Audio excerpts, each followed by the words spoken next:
ایک اور بات یہاں پتہ چلی کہ یہ بھی تھوڑا حیا کے خلاف مسئلہ ہے، لیکن آج کی نئی نوجوان نسل جو ہے اس میں بہت زیادہ مبتلا ہو رہی ہے، جس کو اورل سیکس کہا جاتا ہے. میں نے جیسے عرض کیا کہ شرعی مسائل میں چاہیے اور اس کو بیان کرنا یہ ہماری ذمہ داری ہے. یہ چیز بھی انگریزی فلموں سے اور فحش فلموں سے ہماری نئی نسل میں بہت تیزی سے سرایت کر رہی ہے، اور لوگ اس بارے میں علماء سے بہت زیادہ مسائل پوچھتے ہیں، خواتین بھی پوچھتی ہیں جو اس میں مبتلا ہیں. تو اس کا بھی مسئلہ یاد رکھیں کہ اللہ تعالیٰ نے حالت حیض میں زوجہ سے ہم بستری کو حرام قرار دیا کیونکہ اس میں گندگی ہے. باپ دیکھیں کہ وہ گندگی اس درجے کی نہیں ہے جتنی اورل سیکس میں گندگی ہوتی ہے. اگر اس میں ڈسچارج ہو جائے بندہ، انسان جو بستری کرنے والا ہے زوجہ سے، وہ منہ میں ڈسچارج ہو جائے، تو آپ سوچیں کہ اللہ تعالیٰ شرمگاہ کو گندگی سے بچا رہے ہیں، جس کی وجہ سے حیض کی حالت میں ہم بستری کو حرام قرار دیا.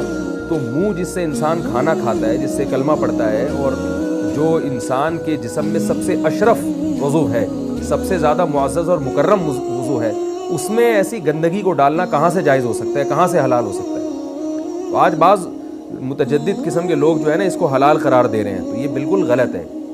تو یہ بات خوب ذہن میں رکھیں کہ اورل سیکس کے ذریعے اپنی خواہش کو پورا کرنا اس طور پر کہ ڈسچارج ہو جائے انسان عورت کے منہ میں، بیوی کے منہ میں، یہ بالکل حرام ہے، بالکل ناجائز ہے.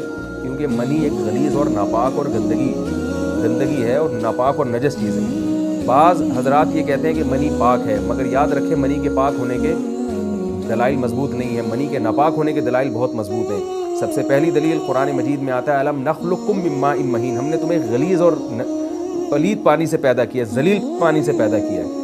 تو اس میں بھی اشارہ ہے کہ منی ناپاک چیز ہے. دوسری بات یہ کہ حدیث میں آتا ہے کہ کنت افرق المنی من ثوب رسول اللہ صلی اللہ علیہ وسلم ثم یصلی فیہ. حضرت عائشہ رضی اللہ تعالیٰ عنہ فرماتی ہیں کہ رسول اللہ صلی اللہ علیہ وسلم کے کپڑوں پر اگر منی لگی ہوتی تھی، صحیح بخاری کی حدیث میں، اس کو کھرچ کے صاف کرتی تھی، پھر آپ صلی اللہ علیہ وسلم اس میں نماز پڑھا کرتے تھے. اب بعض حضرات نے یہاں سے استدلال کیا ہے کہ منی اگر ناپاک ہوتی تو حضرت عائشہ اس کو دھوتی، کھرچ کے صاف کرنا اس کی علامت ہے کہ منی پاک ہے. لیکن یہ بات غلط ہے. اگر منی پاک ہوتی تو حضرت عائشہ کو کھرچنے کی ضرورت نہیں تھی.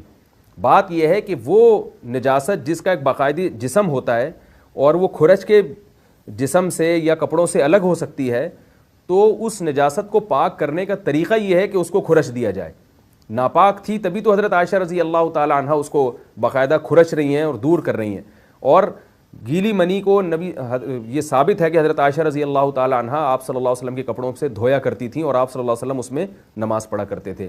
حضرت عمر رضی اللہ تعالی عنہ کے دور میں کسی شخص کو احتلام ہوا تو اس نے اپنے پورے جو ہے نا وہ کپڑے دھوئے، تو حضرت عمر نے اس کو منع کیا، فرمایا کہ اتنا کافی تھا کہ اس جگہ کو تم دھو لیتے.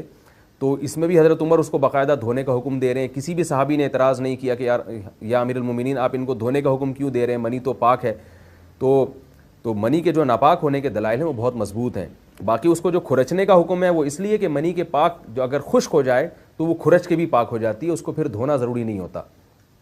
اس کی مثال ایسے جیسے حدیث میں آتا ہے، صحابہ کرام فرماتے ہیں کہ ہمارے تلواروں میں دشمن کا خون لگا ہوتا تھا تو ہم اس کو زمین پہ اچھی طرح رگڑ کے اسی کو لٹکا کے نماز پڑھتے تھے. تو دیکھیں خون بھی ایسی چیز ہے کہ جو سوکھنے کے بعد اس کی ایک پاپڑی سی جم جاتی ہے.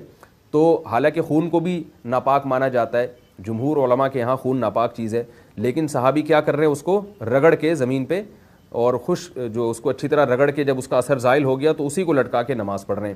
تو جیسے خون ناپاک ہونے کے باوجود رگڑنے سے پاک ہو جاتا ہے، اگر کسی ایسی چیز پہ لگا ہو جو لوہے یا ایسی سخت چیز پہ، تو ایسے ہی منی اگر کپڑوں پہ لگی ہو، خشک ہو جائے تو اس کو اچھی طرح جب کھرچ دیا جائے تو وہ پاک ہو جاتی ہے. لیکن اس سے یہ ثابت نہیں ہوتا کہ منی پہلے سے ہی پاک ہے.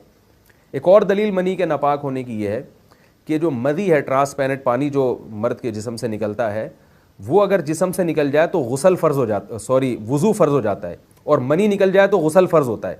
اب یہ کیسی بات ہے کہ مدی کے نکلنے سے جس سے وضو فرض ہو رہا ہے وہ تو ناپاک ہے، اور منی نکلنے سے جب غسل فرض ہو رہا ہے بڑی والی طہارت، تو اس کو ہم پاک قرار دیں. تو اس لیے امام ابو حنیفہ رحمہ اللہ تعالیٰ کا مذہب منی کے بارے میں کہ یہ نجاست غلیظہ ہے، اور امام مالک کا بھی یہی مذہب ہے.